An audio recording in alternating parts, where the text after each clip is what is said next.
Hey guys, welcome to target Sarkari Naukri. मैं Harshad Ali. Science के 25 plus important questions को इस वीडियो में हम डिस्कस करेंगे। तो वीडियो को आपसे रिक्वेस्ट है लाइक कर दीजिए। जो लोग इस चैनल पर नए हैं सब्सक्राइब करके बेल आइकन ज़रूर प्रेस करें। आइए शुरुआत करते हैं। आज का पहला सवाल, जब किसी बंद कमरे में कोयला जलाया जाता है तो कौन सी गैस घुटन और मृत्यु का कारण बन जाती है। सर्दियों के मौसम में आप रूम टेम्परेचर को मेंटेन करने के लिए, कमरे को गर्म रखने के लिए अंगीठियाँ जलाते हैं, और अंगीठी में जो कोयला आप जलाते हैं उस कोयले से एक विषैली गैस निकलती है बहुत ज़्यादा मात्रा में। उसे हम कहते हैं कार्बन मोनोऑक्साइड। ये इतनी विषैली है, इसी की वजह से घुटन और यही बाद में मौत की वजह भी बन जाती है। आपने न्यूज़ में सुना होगा। तो ये कार्बन मोनोऑक्साइड, इसको हम लिखते हैं CO से। तो ऑप्शन में आपको या तो मिलेगा CO से मिलेगा या फिर आपको मिलेगा कार्बन मोनोऑक्साइड से। सेकंड क्वेश्चन देखिए, सिगरेट लाइटर में से निम्नलिखित में से कौन सी गैस प्रयुक्त होती है। सेकंड क्वेश्चन देखिए, सिगरेट लाइटर में निम्नलिखित में से कौन सी गैस प्रयुक्त होती है। तो जो सिगरेट के लाइटर्स इस्तेमाल करते हैं उसमें जो भरी होती है वो C4H10 होती है। इसको बोलते हैं हम ब्यूटेन। इसको आंसर करेंगे आप ब्यूटेन। ब्यूटेन इसलिए इस्तेमाल करते हैं क्योंकि इसको अगर आप आसानी से, इस गैस को अगर आप आसानी से प्रेशर डालोगे इस पर, तो ये आसानी से लिक्विफाइड हो जाती है, यानी ये जो है तरल हो जाती है। और इसको छोटे जो पात्र होते हैं ना, उसमें रखना बहुत आसान होता है, इसलिए इसका इस्तेमाल किया जाता है। Answer is butane. हाईली फ्लैमेबल होती है, ज्वलनशील होती है। नेक्स्ट क्वेश्चन, निम्नलिखित में से कौन सा कार्बन का अपरूप नहीं है। अपरूप का मतलब क्या होता है, जब एक ही एलिमेंट के, एक ही तत्व के कई सारे फॉर्म्स पाए जाते हैं। अगर एक ही तत्व अनेक फॉर्म में पाया जाता है तो तत्व के या एलिमेंट के इस प्रॉपर्टी को या इस गुण को हम कहते हैं अपरूपता या एलोट्रॉपी। ठीक है, तो जैसे एलोट्रॉपी में प्रकृति में जो कार्बन है वो कार्बन के बहुत सारे अपरूप पाए जाते हैं। तो मेन इंपॉर्टेंट कौन कौन से, हीरा भी कार्बन का ही फॉर्म है, ग्रेफाइट भी कार्बन का ही फॉर्म है, यानी उसका ही अपरूप है, फ्लोरीन भी। तो इसमें जो ऑक्सी कार्बन जो है ये नहीं है। ऑप्शन सी इसका सही रहेगा। और ग्रेफाइट का इस्तेमाल, ग्रेफाइट बहुत मुलायम होता है, इसका इस्तेमाल हम पेंसिल का जो लेड होता है उसमें बनाने में करते हैं। नेक्स्ट क्वेश्चन, निम्नलिखित में से किसे शुष्क बर्फ या ड्राई आइस कहा जाता है। जो ठोस कार्बन डाइऑक्साइड होती है, सॉलिड CO2 ठोस कार्बन डाइऑक्साइड को ही शुष्क बर्फ कहते हैं या शुष्क हिम कहा जाता है। अब इसे गर्म करने पर जो है द्रव अवस्था में ये परिवर्तित हुए बिना ही सीधे गैस में कन्वर्ट हो जाती है। इसको याद रखेंगे। इसका इस्तेमाल कहाँ करते हैं, तो शुष्क बर्फ जो जमे हुए खाद्य पदार्थ होते हैं हमारे पास, उनको सही रखने के लिए, एक तरीके से प्रिजर्व करने के लिए ये शीतलक के रूप में, रेफ्रिजरेंट के रूप में इस्तेमाल किया जाता है इसको। तो इसका आंसर हो जाएगा डी। तत्व जो उर्वरक फर्टिलाइजर्स में नहीं पाया जाता है। देखिए क्वेश्चन नंबर नेक्स्ट में हम क्या करेंगे, वो तत्व कौन सा है जो फर्टिलाइजर, जो खाद होते हैं ना, खाद, उर्वरक या फर्टिलाइजर, इनमें से कौन सा नहीं पाया जाता है। चलिए, तो इसमें देखिए जो उर्वरक क्या होते हैं, जो फर्टिलाइजर्स, ये केमिकल्स होते हैं एक्चुअली। जो हम देखते होंगे धान की खेती, कोई भी खेती आप करोगे तो उसमें उर्वरक खादों का इस्तेमाल किया जाता है, फर्टिलाइजर्स का। ये पेड़ पौधे जो प्लांट्स होते हैं ना, उनकी ग्रोथ में बहुत ही हेल्पफुल साबित होते हैं। तो इसमें जो है, इसमें मेन कंपोनेंट क्या होते हैं इनके, nitrogen, phosphorus, potassium, calcium, magnesium, sulphur, ये सब होता है। लेकिन अगर ऑप्शन बी आप देखोगे हाइड्रोजन, तो ये इसका हाइड्रोजन खाद यानी फर्टिलाइजर, उर्वरक का हिस्सा नहीं होते हैं क्या, हाइड्रोजन, बल्कि जो नाइट्रोजन है, क्लोरीन है, फास्फोरस है, ये सब किसके, फर्टिलाइजर्स में पाए जाते हैं। अगला सवाल देखिए, निम्नलिखित तत्वों में से, निम्नलिखित तत्व समूह में से कौन सा एक पृथ्वी पर जीवन की उत्पत्ति के लिए उत्तरदायी था। तो इसमें तीन तीन गैसें आपको दे रखी हैं, ऑप्शंस में आपको बताना है कौन सी है। ऑप्शन बी अगर आप देखोगे ऑप्शन, तो इसमें कौन सा जीवन की उत्पत्ति के लिए, यानी ओरिजिन ऑफ लाइफ के लिए, इसमें कौन सा, तो जीव विज्ञान के लिए जिन 6 पदार्थों को आवश्यक माना जाता है उसमें कार्बन है, हाइड्रोजन है, नाइट्रोजन है, ऑक्सीजन है, फॉस्फोरस है और सल्फर है। तो जीवन से जुड़ी सभी जितनी भी आधारभूत केमिकल, जैसे प्रोटीन है, कार्बोहाइड्रेट है, विटामिन, हार्मोन्स, वो सब इन्हीं से मिलकर बने होते हैं। तो ऑप्शन बी आप चेक करो। ऑप्शन बी में carbon, hydrogen and nitrogen, carbon, hydrogen and nitrogen, ये क्या है, जीवन की उत्पत्ति के लिए रिस्पॉन्सिबल हैं। अगला देखें, भोपाल गैस त्रासदी, भोपाल गैस ट्रेजिडी, ये किसके रिसाव के कारण हुई थी। इस गैस को आप जानते हैं, ये है मिथाइल आइसोसाइनेट। तो चलिए इसका आंसर मिथाइल आइसोसाइनेट होगा, पहला ऑप्शन इसका सही है। और ये जो है, इससे एडिशनल क्वेश्चन और बनते हैं कि भोपाल में यूनियन कार्बाइड इंडिया लिमिटेड, ये कंपनी कहाँ पर थी, भोपाल में, मध्य प्रदेश में। ये कीटनाशक बनाती थी ये वाली कंपनी, और इसने मिथाइल आइसोसाइनेट, जो ये इसका आपको फॉर्मूला भी पूछ सकता है, H3NO, C2H3NO, ये मिथाइल आइसोसाइनेट है। इसके रिसाव से 2 से 3 दिसंबर की रात को 1984 में ये जो है गैस लीकेज की वजह से, इस गैस के लीकेज की वजह से ये कांड हुआ था, या ये ट्रेजेडी हुई थी जिसमें हज़ारों लोगों की मौत हुई थी। नेक्स्ट चलें, किसका उपयोग यूरिया उर्वरक के उत्पादन में किया जाता है? ये भी अच्छा क्वेश्चन है, तो ये फर्टिलाइजर पर बेस्ड क्वेश्चन है। तो इसमें ए ऑप्शन आप देख रहे हैं, कार्बन डाइऑक्साइड। जब हम तो यूरिया का फॉर्मूला आपसे पूछ सकता है, CONH2CO। ये किसका फॉर्मूला है? ये होता है आपका यूरिया का। नहीं, गलत फॉर्मूला, फिर से इसका याद रखिए, पूछता है ऑप्शन में, एग्जाम में पूछता है यूरिया को जो है, यूरिया का फॉर्मूला, तो ये होता है NH2CONH2, 2 बार है NH2, ठीक है, NH2CONH2। तो ये कार्बनिक यौगिक है, इसको हम क्या बोलते हैं? कार्बामाइड भी बोलते हैं, कार्बामाइड, इसी को बोलते हैं कार्बामाइड। अब इसमें 46% नाइट्रोजन एमाइड के रूप में उपस्थित होती है, ठीक है, 46%। तो इसमें ये देखिए किसका उपयोग यूरिया उर्वरक के रूप में किया जाता है? कार्बन डाइऑक्साइड का इस्तेमाल। तो इसमें जो रिएक्शंस होती हैं एक्चुअली, तो इसमें यूरिया के उत्पादन में जो एक लिक्विफाइड अमोनिया गैस होगी और लिक्विफाइड ही कार्बन डाइऑक्साइड होती है, इन दोनों की रिएक्शन से इसको तैयार किया जाता है, ठीक है। तो इसको याद रखेंगे, ए ऑप्शन इसका, कार्बन डाइऑक्साइड। कौन सा पदार्थ साबुन बनाने में प्रयोग किया जाता है? भाई अच्छा क्वेश्चन है। तो ये है, वनस्पति तेलों का इस्तेमाल किया जाता है, जो वेजिटेबल ऑयल्स होते हैं, और वेजिटेबल ऑयल्स या फिर एनिमल फैट को जो है हम कास्टिक सोडा होता है, सोडियम हाइड्रोक्साइड बोलते हैं, या कास्टिक पोटाश जिसको बोलते हैं, इसके साथ इसको गर्म करने पे बनता है ये। नेक्स्ट क्वेश्चन, किन गैसों का मिश्रण खाद्यान्नों में होने वाले विस्फोटों का प्रमुख कारण होता है? तो देखिए, इसमें खाद्यान्नों में जो है carbon monoxide, carbon dioxide, methane, oxygen, nitrogen, hydrogen, ये गैसें पाई जाती हैं। लेकिन इनमें सबसे ज़्यादा जो होती है वो होती है मीथेन, ठीक है, मीथेन। तो सी ऑप्शन में देखिए, यहाँ सी ऑप्शन में कर लेंगे, मीथेन और वायु। तो इसका आंसर क्या होगा? मीथेन और वायु। तो जब मीथेन एक निश्चित मात्रा में वायु के साथ मिक्स होती है तो ये एक विस्फोट बन जाती है, ये विस्फोट करती है एक तरीके से, ठीक है। इसको याद रखिए, मीथेन और वायु, इसमें ऑप्शन आप ऐड कर लेंगे, मीथेन और वायु इसका सही आंसर है। निम्नलिखित में से कौन सा विस्फोटक नहीं है? ये भाई क्वेश्चन पूछा जाता है, इनमें से कौन सा विस्फोटक नहीं है? तो आप देख रहे हैं यहाँ पर ट्राई नाइट्रोग्लिसरीन, ये भी एक विस्फोटक है, ट्राई नाइट्रोटॉलुइन और साइक्लोट्राइनोर मिथेलिन, ये RDX बोलते हैं इसको। तो इसमें जो क्लोरोफॉर्म है, ये तीनों तो क्या हैं? तीनों विस्फोटक हैं, बट क्लोरोफॉर्म विस्फोटक नहीं है। तो क्लोरोफॉर्म का इस्तेमाल कहाँ करते हैं? इसका शल्य चिकित्सा में करते हैं, हम सर्जरी के टाइम पे इस्तेमाल करते हैं। जब सर्जरी की जाती है, ऑपरेशन से पहले रोगी को बेहोश करने के लिए हम इसका इस्तेमाल करते हैं। क्या दिया जाता है? क्लोरोफॉर्म दिया जाता है उसको, ठीक है, बॉडी में। इसी को हम निश्चेतक बोलते हैं, ठीक है, एनेस्थेशिया बोलते हैं, बेहोश करने के लिए इस्तेमाल जो करते हैं जिन चीज़ों को हम। तो ये क्लोरोफॉर्म, इसका ऑप्शन सही है। निम्नलिखित में से कौन सा रसायन फल को पकाने में सहायता करता है? निम्नलिखित में से कौन सा रसायन केमिकल जो है फल को पकाने में, अब यहाँ पर देख लीजिए, सहायता करता है?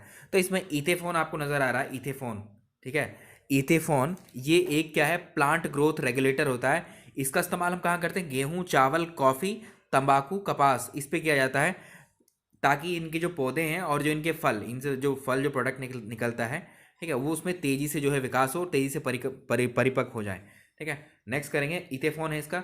जो क्वेश्चन आप चाह रहे हैं उसको भी हम डिस्कस करेंगे, यही सवाल सेम कभी कभी ऑप्शन में पूछ लेता है। तो pH मान दर्शाता है, pH वैल्यू बतानी है आपको, pH मान का, pH की फुल फॉर्म आपसे पूछ लेता है, इसको हम बोलते हैं, क्या होता है ये?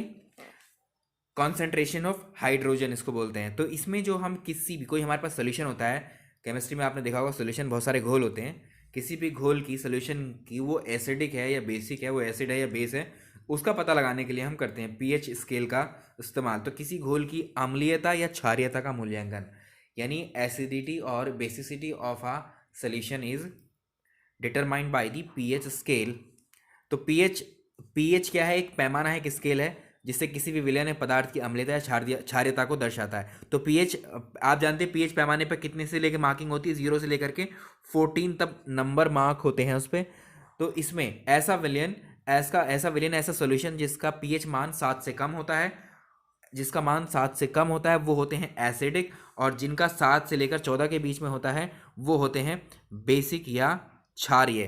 ठीक है, ये अम्लीय, ये क्षारीय, ये रेंज आपको याद रखनी, रेंज में भी क्वेश्चन पूछ लेता है। और जो उदासीन विलयन होते हैं, न्यूट्रल सॉल्यूशन जो होते हैं, उनका पीएच होता है 7। जैसे शुद्ध जल जो होता है वो क्या होता है, उसका पीएच 7 होता है। ये क्या होता है, एक उदासीन विलयन है। नेक्स्ट क्वेश्चन, अगले 3 महीनों में अलग अलग विभागों में ढेर सारी सरकारी नौकरियों के लिए परीक्षाएं शुरू होने वाली हैं, जिसमें आपकी उत्तर प्रदेश में राजस्व लेखपालों की भर्ती है, साथ ही उत्तर प्रदेश में यूपी एसआई की भर्ती हैं। और अगर हम बात करें यूपी पीएससी और यूपी ट्रिपल एससी आयोगों की, तो इसमें lower PCS, upper PCS, RO mains exam, ये सारे एग्ज़ाम आपके लिए अपकमिंग एग्ज़ाम हैं। इन एग्ज़ाम्स की तैयारी आप अनअकैडमी पर कर सकते हैं। यहाँ पर फाउंडेशन कोर्सेज स्टार्ट किए जा चुके हैं, जिसमें आपका यूपी पीसीएस का बैच है 2021 का फाउंडेशन कोर्स है, जो कि ऑलरेडी 16 सितंबर को शुरू हो चुका है। लेकिन ये बैच जो है स्टार्टिंग से हर वेडनेसडे को दोबारा से शुरू किया जाता है, तो इसको आप ज्वाइन कर सकते हैं। साथ ही आपको जो है आरओ मेंस, अभी आपका 2016 का प्रीलिम्स एग्ज़ाम हुआ है, री एग्ज़ाम जो हुआ है, उसके लिए आरओ मेंस का एग्ज़ाम आपका 22 दिसंबर को टेंटेटिव है। तो इस प्रैक्टिस बैच को आप ज्वाइन कर सकते हैं आरओ मेंस के लिए, जो कि 12 अक्टूबर से शुरू हो रहा है। आप जो है इस बैच को ज्वाइन करेंगे तो इसमें थ्योरी क्लासेस भी रहेंगी, प्लस जो प्रीवियस ईयर के क्वेश्चन पेपर्स हैं आरओ के, उनके थ्रू भी प्रैक्टिस कराई जाएगी साथ में।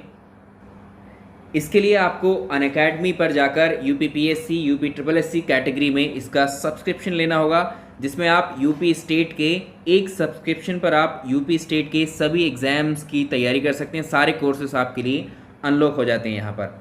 इनमें से आप जो है सब्सक्रिप्शन के ये अलग अलग पैकेजेस हैं, जिसमें 1 मंथ, 3 मंथ, 6 मंथ, 12 मंथ, इनमें से कोई सा भी पैकेज आप ले सकते हैं। और इसके लिए आप एक रेफरल कोड भी इस्तेमाल कर सकते हैं, इरशाद सर, जिस पर आपको किसी भी सब्सक्रिप्शन पर आपको 10% का डिस्काउंट मिलेगा। इसका लिंक है डिस्क्रिप्शन में दिया हुआ है। आप अनअकैडमी लर्निंग ऐप आपके मोबाइल में नहीं है तो इसको इंस्टॉल कर लें।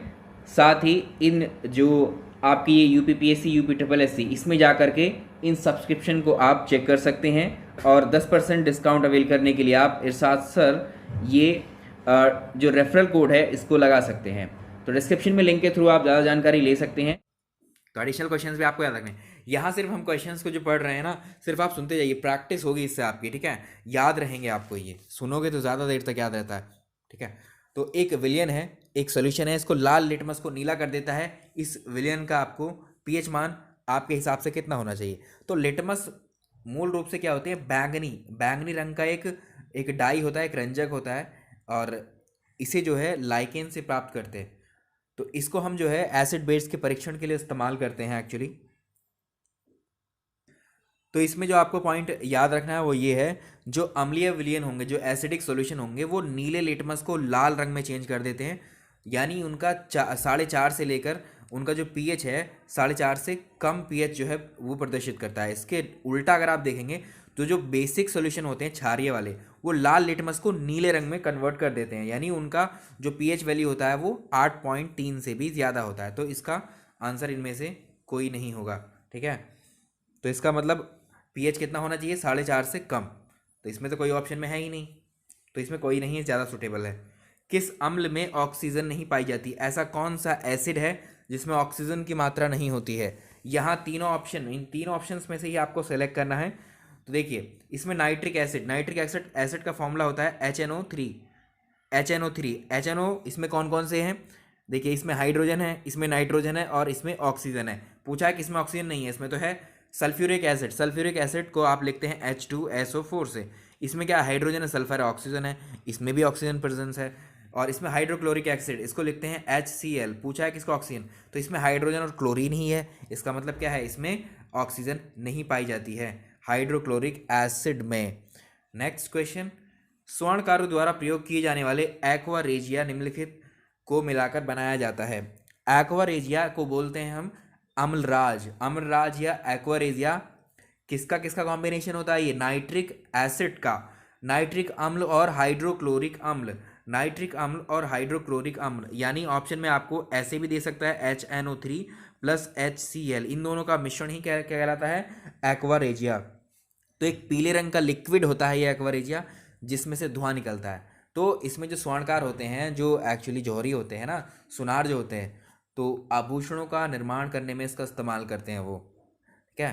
तो ये सोना, चांदी, प्लैटिनम जैसी धातुओं को भी गलाने की क्षमता रखता है एक्चुअली, इसलिए इसका इस्तेमाल किया जाता है। निम्नलिखित में से किस गैस के कारण पाव रोटी जो है एक तरीके से फूल कर मुलायम और स्पंजी हो जाती है? तो आपने देखा होगा जो पाव रोटी है या केक, यहाँ पर केक है ये, ठीक है, एक नहीं है, ये केक है। पाव रोटी आपने देखी होंगी, केक भी आपने खाए होंगे। तो पाव रोटी या केक, कोई भी खाने वाले पदार्थ तैयार करने में जो है बेकिंग पाउडर का इस्तेमाल करते हैं। एक क्वेश्चन ऐसे ही पूछ लेता है कि इनको तैयार करने में किसका इस्तेमाल करते हैं, बेकिंग पाउडर का, ठीक है। बेकिंग पाउडर को बेकिंग सोडा, टार्ट्रिक एसिड और कार्न टॉर्च का मिश्रण करके हम बनाते हैं। तो बेकिंग पाउडर को जब हम गर्म करते हैं और या जल में जब उसको मिलाते हैं, तो बेकिंग सोडा जो सोडियम बाइकार्बोनेट है और टार्ट्रिक एसिड की अभिक्रिया से कार्बन डाइऑक्साइड गैस बनती है, जिसके परिणाम स्वरूप जो पाव रोटी है या केक फूलकर मुलायम और स्पंजी हो जाते हैं एक तरीके से। जैसे आपने देखा होगा भटूरे का भी फूलने का यही कारण है, ठीक है, कार्बन डाइऑक्साइड। Next question. हाँ, क्वेश्चन नंबर नेक्स्ट देखें।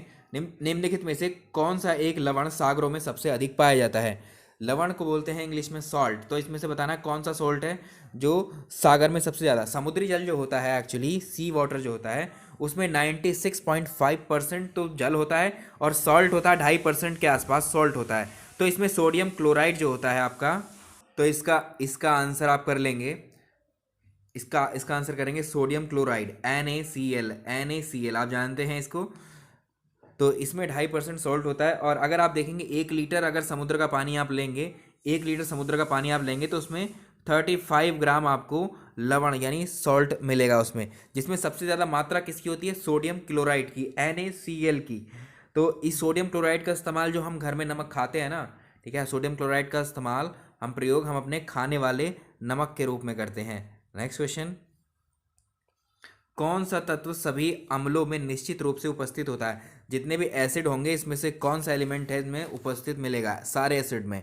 तो सभी अम्लों में, इसको याद रखिएगा, हाइड्रोजन पाया जाता है। सभी अम्लों में हाइड्रोजन तत्व निश्चित रूप से शामिल होता है और इसका कारण धातुओं के साथ अभिक्रिया करने पर लगभग सभी अम्ल हाइड्रोजन गैस पैदा करते हैं। ये भी इसमें एडिशनल पॉइंट।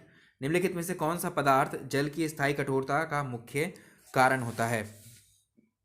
तो इसमें सी देखिए, ये भी पूछा हुआ क्वेश्चन है, सारे इंपॉर्टेंट क्वेश्चन पूछे हुए हैं एग्जाम में। तो कैल्शियम सल्फेट का आंसर होता है, सॉरी आंसर नहीं, इसका फॉर्मूला CaSO4, कैल्शियम सल्फेट, इसको याद रखेंगे। तो जल की कठोरता उसमें घुले हुए मैग्नीशियम और कैल्शियम के आयनों की वजह से होती है।